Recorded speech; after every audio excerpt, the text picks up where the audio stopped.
सोचें, एक चश्मदीद गवाह ये बता रहा था कि धमाके से चंद लम्हे पहले ऐसा लगा जैसे पूरा आसमान रोशन हो गया हो। ये वो लम्हा था जिसने मशरिक़ वस्ता में एक नए और कहीं ज्यादा खतरनाक दौर का आगाज किया। आज हम तेल अबीब पर हुए उसी हमले की गहराई में जाएंगे और ये समझने की कोशिश करेंगे कि कैसे एक खुफिया दुश्मनी अचानक एक खुली जंग में बदल गई। तो आइए शुरुआत करते हैं इस रात की अफरा तफरी से, जब तल अबीब के आसमान पर खतरे के सायरन थे कि रुकने का नाम ही नहीं ले रहे थे। पूरे शहर में हवाई हमले के सायरन गूंज रहे थे। रात का अंधेरा दिफाई निजाम से निकलने वाली रोशनी की लकीरों से छलनी हो रहा था, और फिर एक के बाद एक ये खबरें आने लगीं कि मलबा शहर के हसास सरकारी इलाकों के करीब गिरा है। तो असल सवाल ये था कि निशाना आखिर था क्या? कयास सराइयाँ एक बहुत ही खौफनाक इम्कान की तरफ इशारा कर रही थीं कि ये हमला इजराइल के सबसे खुफिया हिफाजती निज़ामों में से एक के करीब किया गया था, यानी वो बंकर्स जो हंगामी हालात में मुल्क की क़यादत को महफूज रखने के लिए बनाए गए हैं। तो समझें कि ये सिर्फ एक हमला नहीं था, ये एक तरह का ऐलान था। इस वाक़ये ने एक तवील अरसे से जारी खुफिया दुश्मनी को अचानक खुली जंग में बदल दिया। आइए देखते हैं कि ये तब्दीली आई कैसे। देखिए, जंग के उसूल ही बदल गए थे। जहां पहले खुफिया ऑपरेशंस होते थे और बाद में आराम से तरदीद की गुंजाइश रहती थी, वहां अब बराह रास्त मिसाइल हमले और अवामी सतह पर महाजाराई हो रही है। जो पहले छोटे मोटे काबू में रहने वाले वाक़यात समझे जाते थे, अब वो एक बड़े इलाकाई तनाज़े का हिस्सा बन चुके हैं। लेकिन सवाल ये है कि बात यहाँ तक पहुंची कैसे? आखिर उसकी वजह क्या थी? इसके लिए हमें थोड़ा सा पीछे जाना पड़ेगा। इस सारे मामले की चिंगारी भड़की थी तेहरान में, जहां क़यादत की एक तब्दीली ने इंतकाम के एक नए सिलसिले को जन्म दे दिया। हुआ कुछ यूं कि फरवरी के आखिर में ईरान के अंदर एक मुबैना इसराइली ऑपरेशन में कुछ स्ट्रेटेजिक मकामात को निशाना बनाया गया।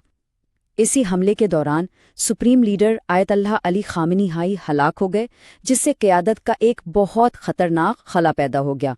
फिर उसके कुछ ही दिन बाद उनके बेटे मुज्तबा खामनेई को मुंतज़ा तौर पर नया सुप्रीम लीडर बना दिया गया, और फिर फौरन ही नई क़यादत ने इसराइल की तरफ जवाबी मिसाइल हमलों की बौछार कर दी।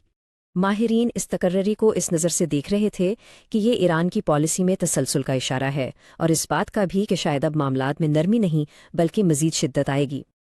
अच्छा, तो अब वापस आते हैं तल अबीब वाले हदफ पर और समझते हैं कि इसराइल के ये खुफिया कमांड सेंटर्स आखिर हैं क्या, और ये बका की टेक्नोलॉजी पर कैसे काम करते हैं। ये लीडरशिप बंकर्स असल में ज़मीन के बहुत नीचे बनी हुई बहुत ही मजबूत पनाहगाहें हैं। इनका मकसद सीधा सादा है, किसी भी बड़े बहरान के दौरान आला हुकाम को महफूज रखना, ताकि हुकूमत का निज़ाम चलता रहे।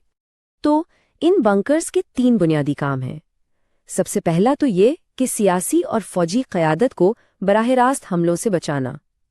दूसरा ये कि किसी भी बहरान के दौरान ये स्ट्रेटेजिक फैसलों के लिए एक आसाबी मरकज़ के तौर पर काम करते हैं।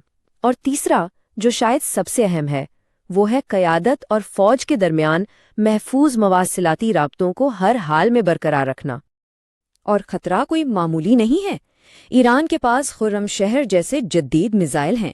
अब देखें, ये 2000 किलोमीटर तक तो जा ही सकते हैं, लेकिन इनकी असल ताकत उनकी रफ्तार नहीं बल्कि इनकी चालाकी है। मतलब ये कि जब ये हदफ के करीब पहुंचते हैं तो ये अपनी सिमत बदल सकते हैं, जिससे इन्हें रोकना बहुत ही मुश्किल बल्कि तकरीबन नामुमकिन हो जाता है। लेकिन इस लड़ाई का असर सिर्फ मैदान जंग तक तो महदूद नहीं है ना। इसके इंसानी और सियासी नताइज क्या हैं? तो अब देखते हैं कि इस तनाज़े के असरात कितने वसी हैं और कैसे इसने पूरे खित्ते को एक बुहरान में डाल दिया है। लाखों, ये सिर्फ एक नंबर नहीं है, ये उन आम लोगों की तादाद है जिन्हें इस लड़ाई की वजह से पनाहगाहों में छुपना पड़ा। इससे अंदाज़ा होता है कि ये बहरान इंसानी सतह पर कितना बड़ा है। एक और रिहायशी का कहना था कि ये आवाज़ ऐसी थी जो उन्होंने पहले कभी नहीं सुनी थी। ये अल्फाज उस खौफ और बेयकीनी को जाहिर करते हैं जो अब वहाँ आम लोगों की जिंदगी का हिस्सा बन चुका है। اب دیکھیں عالمی سطح پر کیا ہو رہا ہے۔ ایک طرف تو تحمل کی اپیلیں کی جا رہی ہیں، دوسری طرف عدم استحکام کے ڈر سے تیل کی قیمتیں آسمان سے باتیں کر رہی ہیں۔ یہ لڑائی اب خلیجی ریاستوں اور امریکی تنصیبات تک بھی پھیل گئی ہے، جس کی وجہ سے توانائی اور تجارت کے اہم راستے بھی خطرے میں ہیں۔ تو یہ سارے عالمی اثرات ہمیں ایک بڑے سوال کی طرف لاتے ہیں، آخر یہ تنازع دھمکیوں اور ٹیکنالوجی کا ایک نہ ختم ہونے والا چکر کیسے بن گیا ہے؟ آئیے آخری حصے میں اسے سمجھتے ہیں۔ دیکھیں، دونوں طرف کی اپنی اپنی کہانیاں ہیں۔ اسرائیل کا موقف یہ ہے کہ ایران کا میزائل پروگرام اور اس کا علاقائی اثر ان کے وجود کے لیے خطرہ ہے۔ دوسری طرف ایران کہتا ہے کہ اس کی سرزمین پر اسرائیلی آپریشنز ناقابل قبول ہیں اور ان کا جواب دینا ضروری ہے، اور یہی تو بیانیے ہیں جو اس آگ کو مسلسل بھڑکا رہے ہیں۔ اور اب یہ دشمنی روایتی جنگ سے بہت آگے نکل گئی ہے۔ یہ ایک ٹیکنیکی مقابلہ بن چکی ہے جس میں جدید میزائل ہیں، الیکٹرانک وارفیئر ہے، یعنی دشمن کے کمیونیکیشن اور ریڈار سسٹم کو ناکارہ کرنا، اور سائبر حملے ہیں جو پورے کے پورے انفراسٹرکچر کو ٹھپ کر سکتے ہیں۔ تو آخر میں یہ سوال بچتا ہے کہ جب جنگ میزائلوں اور کمپیوٹر کوڈ سے لڑی جا رہی ہو تو پھر میدان جنگ کہاں ہوتا ہے؟ یہ وہ سوال ہے جو شاید جدید جنگ کے مستقبل کی پوری تعریف ہی بدل دے گا۔